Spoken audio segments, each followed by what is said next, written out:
हम लोग हर Saturday Sunday अपने कपड़े चेंज करके जाते थे और वहाँ पर लगे रहते थे और हमने बहुत ही छोटे स्तर से देसी बकरियां लाए और चुपचाप से फार्म बनाया। मेरे परिवार में मेरी वाइफ को, मेरे माँ बाप को 2 साल तक नहीं मालूम था। मेरा गोट फार्म है, उसका नाम है Gokul agronomics and live stock. बात सन 2010 की है। मैं बाय प्रोफेशन टेलीकॉम इंजीनियर था। हमारी कंपनी के एचआर मैनेजर ने बोला कि आप कोचिंग स्टार्ट करेंगे तो आपके ऊपर कोड ऑफ कंडक्ट लग जाएगा। मेरे पास 1 एकड़ लैंड थी बिशनखेड़ी में। 500 से 1000 बकरियों का सेटअप रहता है। 3.5 करोड़ परिवार यानी करीब 15 करोड़ लोग जो हैं वो इस वक्त भारत में बकरी पालन से जुड़े हुए हैं। धार के पास में सुंदरेल करके एक जगह है और वहाँ पर एक गोट वाला फार्म है। हमारे एक साथी दीपक पाटीदार जी हैं, उन्होंने 2000 के आसपास में वहाँ पर कुछ एक बकरी पालन का काम शुरू किया था। वो और लोगों को बकरी पालन के उसमें ट्रेन करने का काम करता है। तो हमने वहाँ पर जाकर के देखा कि किस तरह का बेहतर काम हो रहा था और इस काम को और देश तक फैलाने के लिए हमारे जिन साथियों से उन्होंने कनेक्ट कराया, हेमंत माथुर जी हैं, हम उनसे उनकी जर्नी को जानेंगे। बात सन 2010 की है। मैं बाय प्रोफेशन टेलीकॉम इंजीनियर था और जैसे कि आप जानते हैं टेलीकॉम बहुत हाईली पेड जॉब हुआ करते थे और लाइफ बहुत अच्छी कट रही थी, लाखों रुपए सैलरी थी, विदेशों में आना जाना ये वो। तो जो दूसरे लोग देखते हैं वो उन्हें बड़ा सेटिस्फाइंग लगता था कि बहुत तरक्की कर रहे हैं लोग। लेकिन मनी मन कहीं ना कहीं एक ऐसी इच्छा थी कि ये काम तो हम कर रहे हैं एक 4 दीवारी में लैपटॉप के साथ बैठ के, लेकिन हम अपनी सोसाइटी और समाज के लिए क्या कर रहे हैं ये मुझे मन में एक आता था। क्योंकि ये आया भी इसलिए कि मेरे फादर डॉक्टर हैं, रेडियोलॉजिस्ट से रिटायर हुए हैं और मेरी मदर स्कूल टीचर है। उन्होंने बहुत समाज सेवा काम किया। मैं बचपन से देखता था कि पापा हमारे फ्री में इलाज करते थे, लोगों का रात रात में जाते थे और मम्मी पढ़ाती थी और बहुत सोशल वर्क, शादियाँ करवाना, ये सब करते थे। तो वो चीज़ कहीं ना कहीं मेरे दिमाग में थी और बहुत सोच समझ के मैंने और मेरे पार्टनर प्रवीण गुप्ता जी ने डिसाइड किया कि हम कुछ करते हैं। तो सन 2009 से हमने रिसर्च चालू करी और देखिए हमें कुछ नहीं आता था। हमने पूरी ज़िंदगी पढ़ाई में और एक 4 दीवारी में लैपटॉप और अपनी कंपनी और इन कामों में बिता दी। व्यवहारिक ज्ञान हमारा जीरो था। मेरे पास 1 एकड़ लैंड थी बिशनखेड़ी में, तो बस वही एक हमारे पास था कि इस पे ही हम कुछ कर सकते हैं। तो पहले हमने सोचा कि यार हम बहुत पढ़ाई लिखाई की है, हम कुछ कोचिंग वगैरह स्टार्ट करते हैं। तो हमारी कंपनी के एचआर मैनेजर ने बोला कि आप कोचिंग स्टार्ट करेंगे तो आपके ऊपर कोड ऑफ कंडक्ट लग जाएगा, क्योंकि आप ऑलरेडी एक जॉब में हैं और उसके साथ दूसरा कुछ आप कर नहीं सकते हैं। तो हम डर गए और हमने वो प्लान पूरा बंद कर दिया। फिर थोड़े दिन बाद हमारे अंदर लगा कि यार कुछ हम ना कृषि से संबंधित काम कर सकते हैं। लेकिन दोस्तों, दूसरों की मदद करने से पहले ये भी होता है कि अपने पैर भी मजबूत होना चाहिए। अगर हम ये जॉब छोड़ते हैं तो हमारे पास कुछ ऐसा होना चाहिए कि हमारा घर परिवार पहले चले, ताकि हम दूसरों की हेल्प कर पाएँ। तो हमने कृषि का तो निश्चित रूप से विचार त्याग दिया, क्योंकि 1 एकड़ ज़मीन में कुछ ऐसा हो नहीं सकता है। पशुपालन का एकदम से अचानक से कभी विचार आया और हम लोगों ने फिर रिसर्च चालू करी। 2009 से 2010 में करीब हमने 70,000 किलोमीटर गाड़ी चलाई होगी। हमने पूरा मध्य प्रदेश, आंध्र प्रदेश, कहाँ कहाँ घूमते रहे। जब मौका मिलता था, सैटरडे संडे हमारा छुट्टी रहती थी कॉर्पोरेट में, बाय कार हम दोनों निकल जाते थे। पहले डेयरी फार्मिंग का हमको समझ में आया कि हम जो है गाय भैंस का पशुपालन का काम करते हैं, बहुत अच्छा काम है। लेकिन फिर धीरे धीरे ये समझ में आया ये काम से हम डायरेक्ट अंदर तक लोगों तक नहीं जुड़ सकते, जो आज हम बकरी पालन के थ्रू जिस तरह से हम जुड़ना चाहते हैं, क्योंकि ये बहुत कमर्शियल और बहुत व्यावसायिक एक्टिविटी है, दूध का काम है। वो विचार त्याग दिया। फिर एक डॉक्टर बनर्जी हैं, बुल मदर फार्म है यहाँ पर एक, तो वहाँ डॉक्टर बनर्जी से मिले तो उन्होंने कहा आप ना पोल्ट्री का काम मत कीजिए, क्योंकि इसमें तो बहुत दलाल इन्वॉल्व रहते हैं, ज़्यादा कमाई नहीं है, रिस्क है। आप एक काम करिए, गरीब की गाय पालिए। अब उनके सामने हम थोड़ा चौधरी बन के यस सर बिल्कुल हम यही करते हैं, और हम आ गए और बाहर आके हम गूगल कर रहे हैं कि गरीब की गाय होती क्या है। तो पता चला वो होती है बकरी। अब बकरी का हम लोगों ने दिमाग में बैठ गया कि बनर्जी साहब ने बोला हमें बकरी का काम शुरू करना है, और हमने बहुत ही छोटे स्तर से देसी बकरियां लाए और चुपचाप से फार्म बनाया।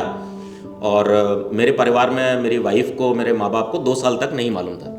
हम लोग हर सैटरडे संडे अपने कपड़े चेंज करके जाते थे और वहाँ पर लगे रहते थे फार्म पे। फार्म बनवाने में बकरियाँ आ गई, बहुत सारी बीमारियाँ आई, जानवर मर गए, हम डिप्रेशन में चले गए कि यार ये क्या कर रहे हैं हम लोग। और ये सब काम जॉब के साथ चल रहा था, क्योंकि जॉब तो एकदम से हम छोड़ भी नहीं सकते थे। तो 2 साल तक ये सब चलता रहा। फिर मेरी वाइफ को शक हुआ कि भाई इनके कपड़ों में से कुछ अजीब सी स्मेल आती है, निश्चित रूप से पशुओं की स्मेल आती है। तो खैर उनको बताया। आप विश्वास कीजिए, जैसे ही मेरी पत्नी को पता चला, मेरे पिताजी माताजी उन्होंने बहुत सोशल वर्क किया, जब उन्हें पता चला तो वो बड़े घबरा गए। बोले यार ये तुम क्या काम कर रहे हो, इतनी अच्छी नौकरी है और कहाँ ये बकरी वकरी लेके घूम रहे हो, मतलब लोग क्या कहेंगे। क्योंकि होता क्या है, देखिए पशुपालन आज भी हमारे सोशली एक्सेप्टेड बिजनेस नहीं है समाज में। आज हम मंच पे कितनी भी बड़ी बड़ी बातें कर लें, पर वास्तविकता में जब जाते हैं तो वो तो मेरी किस्मत अच्छी है, मैं टेलीकॉम इंजीनियर था। अगर बकरी पालन का व्यवसाय करता तो शायद मेरी शादी भी अच्छे घर में नहीं होती। अब इसके बाद हम लोगों ने खैर ये काम शुरू किया और हमें बहुत विरोध का सामना करना पड़ा। ये बातें मैं आप लोगों को एकदम रियल बता रहा हूँ जो हमारे साथ हुआ है, तो हो सकता है इससे आप लोग कुछ प्रेरणा लें और शायद आपको कुछ जानकारी मिले। लेकिन हम लोगों ने ना अपना जो हमारा उद्देश्य था हमने वो छोड़ा नहीं, और हम इतना परेशान हुए, पशुओं में बीमारी आई, मैं रात रात में भाग के जाता था और उनकी देखभाल करता था, क्योंकि कुछ मालूम तो था नहीं क्या करना है। अच्छा, मेडिकल सपोर्ट गवर्नमेंट से उतना था नहीं, क्योंकि पशुपालन में जो डॉक्टर्स की स्थिति है वो बहुत ख़राब है। ख़राब ऐसी है कि एक डॉक्टर के पास करीब 15,000 20,000 पशुओं का दायरा रहता है, तो समय पड़ने पर वो बेचारे पहुंच नहीं पाते हैं किसी कारण से। धीरे धीरे हम लोगों ने स्टडी करना शुरू करी। जितनी पढ़ाई मैंने इंजीनियरिंग में करी उससे 3 गुना मैं अभी कर चुका हूँ। उनका इलाज करना, मैंने अपने हाथों से सर्जरी करके सिजेरियन डिलीवरी भी कराई है। मैं काफ़ी लोगों को हम लोग यहाँ पे अब ट्रेनिंग भी दे रहे हैं। जब 3-4 साल में काम अच्छा हुआ तब हमको ये समझ में आया कि जो परेशानियां मैंने झेली हैं वो परेशानियां निश्चित रूप से सभी लोगों को आएगी, और बकरी पालन ये व्यवसाय अच्छे से लोग कर नहीं पाएंगे। और दोस्तों, ये जो पशुपालन का व्यवसाय है वो सक्सेसफुल तभी हो सकता है जब हम एक अच्छी नस्ल का पालन करें। जैसे आपने डेयरी में सुना होगा कि आज दूध हमारे घर घर में इसीलिए उपलब्ध हो पाया है क्योंकि हम अच्छी ब्रीड पे गए, है ना, जो उतने ही खान पान उतने ही रख रखाव में 10 लीटर 15 लीटर दूध देती है। अदरवाइज़ आज दूध की स्थिति ये होती कि एक सेठ के घर के सामने गाय बंधी होती 1 लीटर दूध वाली, और वो दूध की चाय पीता और हम काली चाय पीते हैं। यही चीज़ बकरियों के लिए भी है। तो हम लोगों ने बहुत उन्नत किस्म की नस्लें हम लेके आए, और जैसा कि आपने भी देखा होगा, सर ने बताया गोट वाला फार्म, दीपक पाटीदार जी, उन्होंने भी हमारा सहयोग किया, वो हमारे सीनियर थे, और हम लोगों ने बकरी पालन का व्यवसाय शुरू किया। और सन 2014-15 से हम लोगों ने ट्रेनिंग प्रोग्राम आयोजित किए, जिसमें कि हमने लोगों को ट्रेंड किया कि बकरी को आधुनिक तरीके से कैसे पाला जा सकता है कम खर्चे में, क्योंकि चरागाह खत्म होती जा रही हैं, अब उतना सब चरने के लिए कुछ बचा भी नहीं है, और अच्छी नस्लों को पालें। और हम उनको पूरा डेटा रखते हैं, रिकॉर्ड, वो हमसे बकरी खरीदते थे और हम उनका पूरा सहयोग करते हैं। आज भी हमारा फ़ोन कस्टमर केयर की तरह बजता ही रहता है, किसी को कुछ प्रॉब्लम आ रही है, किसी को कुछ, तो हम लोग पूरा एक सपोर्ट सिस्टम हमने ऐसा डेवलप किया। और हम बहुत सारी पशु सखी, पशु मित्र थे, उनको ट्रेनिंग दी, गांव-गांव में एनजीओज़ को जोड़ा, बहुत सारे सीपा है, समर्थन, बहुत सारे एनजीओज़ हैं जो आज हमसे जुड़े हुए हैं, और हमारे जो महिला उद्यमी हैं और उनको हमने जोड़ा। और ये बड़ा ही एक संतुष्टिप्रद काम लगा, क्योंकि हमें बड़ी खुशी होती है। वो लोग मिठाई लेके हमारे पास आते हैं कि हमने अपनी बेटी की शादी करी, 10 बकरियां बेची और हमें 1 लाख या 1.5 लाख रुपए की आमदनी हुई। फिर साथ ही साथ हमने हमारा एक एसोसिएशन बनाया, GSFWA, goat sheep farmer welfare association. भेड़ और बकरी के जो पशुपालक किसान भाई हैं उनका एक एसोसिएशन बनाया, और उसमें करीब हम 300 से 400 मेंबर्स अभी जोड़ चुके हैं और कंटिन्यू जोड़ते जा रहे हैं। बहुत सारी अच्छी प्रैक्टिसेस हम लोग कर रहे हैं। और देखिए दोस्तों, जब भी आप समाज में कुछ अच्छा काम करते हैं तो निश्चित रूप से लोग आप पे नज़र रखते हैं। ये बात हमें पता नहीं थी, लेकिन पशुपालन विभाग इस बारे में अवेयर था, और हम काफ़ी फेमस हो चुके थे कि हम कुछ सोसाइटी के लिए कर रहे हैं और कॉरपोरेट से आए हुए लोग हैं। 2020 में हमें एक इन्विटेशन मिला माननीय नरेंद्र मोदी जी का। उन्होंने एक कार्यक्रम एक इंटरनली चलाया, 25 एंटरप्रेन्योर्स प्रोग्राम, 25 उद्यमी जो कि कृषि और कृषि से संबंधित जो व्यवसाय हैं उसमें जो अच्छा काम कर रहे हैं, पूरा डेटा लिया गया। और हमको 2020 में उन्होंने बुलाया, हम 25 लोगों को पूरे ऑल ओवर इंडिया से, और गोट फार्मिंग में भारतवर्ष में हमारा फार्म जो कि Gokul agronomics and live stock है वो चुना गया। और उस समय हमें बहुत प्रोत्साहन मिला और हमें बहुत हिम्मत मिली, और लगा कि नहीं, हम लोग सही डायरेक्शन में जा रहे हैं। Thank you. तो हम लोगों को इसके बाद हमने अपने काम में और तेज़ी लाए, और हमने एसोसिएशन तो बना ही लिया था काफ़ी साल पहले, उसमें भी हमने अपने कामों को बहुत तेज़ी से उसका क्रियान्वयन किया। और हमने अपने एसोसिएशन के पैनल में जो CIRG है, केंद्रीय बकरी अनुसंधान केंद्र, वहाँ जो वैज्ञानिक हैं उनको भी जोड़ा, जिससे कि हम लोग और अच्छा एक सपोर्ट सिस्टम लोगों को प्रोवाइड करें। तो हम लोग किस तरीके से काम कर रहे हैं, जैसे कि जो नए युवा उद्यमी जो बकरी पालन के थ्रू एक व्यवसाय करना चाहते हैं वो तो आते ही आते हैं, लेकिन जो एक किसान है गांव में जिसका इतना सामर्थ्य नहीं है कि वो 2 लाख 3 लाख 4 लाख का इन्वेस्टमेंट करे, वो एक बकरी मेल या फीमेल के साथ, एक जोड़े के साथ भी इस काम को शुरू करता है और धीरे धीरे धीरे वो अपनी जो हर्ड का साइज है बकरियों का वो धीरे धीरे बढ़ता जाता है, क्योंकि इसकी प्रजनन क्षमता बहुत अच्छी होती है। हमारे पास जो बकरी की नस्लें हैं वो 2 लीटर से 5 लीटर तक दूध देती हैं। अगर कोई देखना चाहे तो मेरे फार्म पे आके देख सकता है। और इनके जो बच्चे जो पैदा होते हैं, जो बकरे जो आपने सुना होगा अच्छी नस्ल के जो बकरे होते हैं, उनका शारीरिक वजन 100 किलो से लेकर 150 किलो तक का होता है 1.5 साल की उम्र में अधिकतम, क्योंकि ये बहुत शुद्ध नस्लें हैं और इनको प्रॉपर तरीके से खिलाया जाता है। और इसमें जो कीमत है, खिलाने में जो पैसा लगता है, उसको भी हम कम से कम कितना कम कर सकते हैं, हमने वो तरीके इसमें डेवलप किए हैं। जो देसी बकरियां होती हैं उनका जो आकार होता है वो बहुत कम होता है शरीर का, क्योंकि वो आप ये समझिए देसी बकरी क्यों बोलते हैं उनको हम, वो इसलिए बोलते हैं कि उनकी आनुवंशिकता जो है वो बिगड़ गई है, उन पर ध्यान नहीं गया, उनमें अंतः प्रजनन जो किया जाता है, अंतः प्रजनन की वजह से वो नस्लें खराब हो चुकी हैं। तो हम लोगों ने जो शुद्ध नस्लें हैं हम उनको प्योर ब्रीड, लाइन ब्रीडिंग पे काम करते हैं, क्रॉस ब्रीड नहीं कराते, किसी और नस्ल से दूसरी नस्ल को हम क्रॉस नहीं कराते हैं, हम लोग लाइन ब्रीडिंग पर काम करते हैं, जिसकी वजह से जो हमारे जो पशुपालक भाई लोग हैं, चाहे वो 1 बकरी पालें या 2, कम रख रखाव और उतने ही खान पान में जो देसी बकरी जितना वज़न लेती है उतना वज़न तो वो 3 से 4 महीने में के बच्चे भी उसमें हो जाते हैं। तो इससे ही निश्चित रूप से उनकी इनकम बढ़ेगी, क्योंकि जितना अधिक शारीरिक भार होगा, जितना अधिक दूध मिलेगा, तो भोजन की उनकी गुणवत्ता तो सुधरेगी घरों में, साथ ही साथ उनको जो दूध अगर अधिक मात्रा में होता है, तो आप जानते हैं बकरी के दूध में बहुत पोषक तत्व होते हैं। 2018 में मेरी वाइफ को कैंसर हुआ था, ब्रेस्ट कैंसर, और 3rd स्टेज पे था, और डॉक्टर्स भी काफ़ी चिंतित थे कि पता नहीं ये बच पाएंगी या नहीं।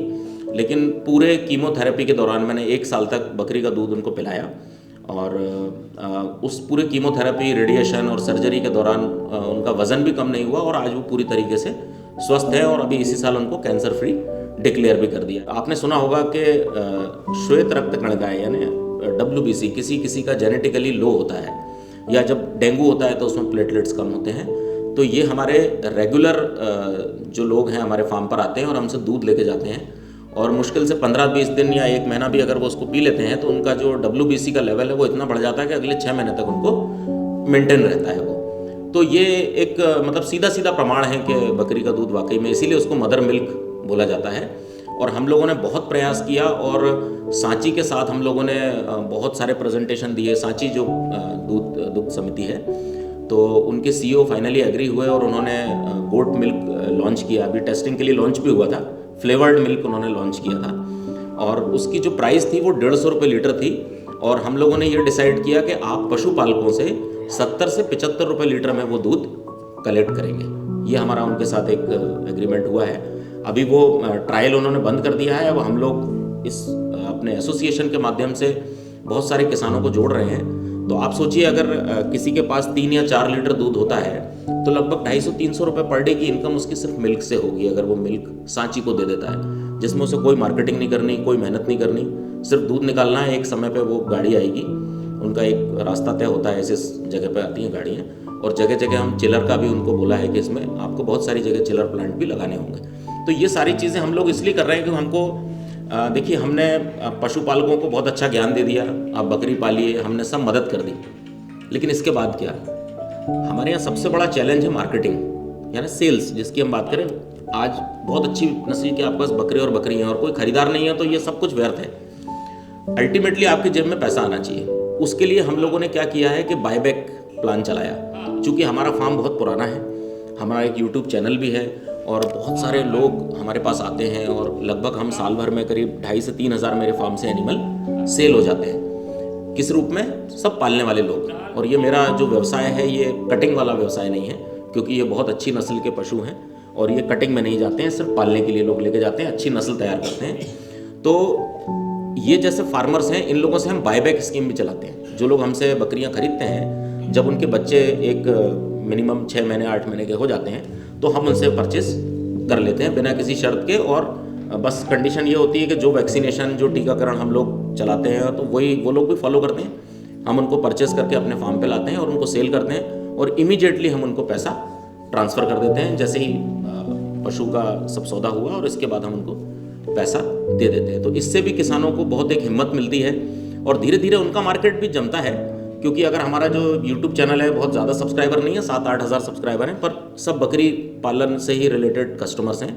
अगर मैं उनके फार्म का एक वीडियो बना के भी डाल देता हूँ और नंबर लिख देता हूँ तो वो सारे के सारे जो उनके पास कॉल आने लगते हैं और तुरंत पशु बिक जाता है, क्योंकि इसकी डिमांड ऑल ओवर इंडिया में है। हमारे यहाँ से सबसे दूर जो पशु गए हैं वो गुवाहाटी गए हैं और वेस्ट बंगाल, उत्तर प्रदेश, सभी पूरा ऑल ओवर इंडिया में हमारे यहाँ से एनिमल जाते हैं। इतनी एनिमल की डिमांड है और हमारे यहाँ से सप्लाई होती है, तो हमने ऐसे बहुत सारे किसानों को और पशु सखी और महिला उद्यमियों को, आप जैसे लोगों को हमने जोड़ रखा है और उनसे हम पशु परचेस करते हैं और उनको सेल कर देते हैं, जिससे उन्हें डायरेक्ट बेनिफिट मिलता है। ये जो आपने देखा अभी, ये बहुत सारी महिलाएं हैं जो बहुत ही रिमोट एरिया से आती हैं। हम उनको पूरा समझाते हैं बकरी पालन किस तरीके से करना है, क्या अच्छे अच्छे तरीके हैं जिससे कि वो कम खर्चे में इन पशुओं को बड़ा कर सकती हैं, उनसे कैसे दवाइयाँ देना है, वैक्सीनेशन कैसे, हम सब इन्हीं से ट्रायल करवाते हैं। हेल्थ मॉनिटरिंग ऐप हम लोगों ने इस तरीके से एक टेक्नोलॉजी डेवलप कर रहे हैं कि जैसे किसी के पास 2 पशु हैं या 4 पशु हैं, तो उसके हेल्थ चेकअप के लिए, यानी उसके स्वास्थ्य संबंधी